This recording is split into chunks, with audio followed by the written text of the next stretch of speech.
Околу 200.000 пациенти од источниот дел на државата се уште чекаат да се изгради новата клиничка болница. Наместо да се лекуваат во Штип, тие се приморани да патуваат до главниот град.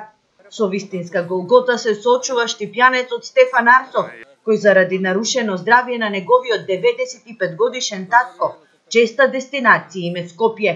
Наместо 5 минути, за одење во болница им се потребни повеќе од 1 час, што значително ја загрозува состојбата на неговиот татко, раскажува Арсов пред камерата на Алфа. Имам стар човек, татко, треба да носам у Скопје, вамо тамо, зашто правиме тие трошкови кои имаме тука здатен објект да се доврши, да се направи. Имаме кадар. Дека проектот нова клиничка болница во Штип и натаму е заглавен, пред 2 дена призна и министерот за здравство Филипче. Наместо до крајот на годината, пуштањето во употреба новој капитален проект е одложен за најмалку 2 години. Мислам дека е објективно да се очекува некаде до средината на 2020 година. На доцнењето на болницата денес реагираа и штипските опозиционери, кои истакнаа дека на овој начин власта покажува дека не води грижа за пациентите, кои заради лекување се приморани да се малтретираат по патиштата до Скопје.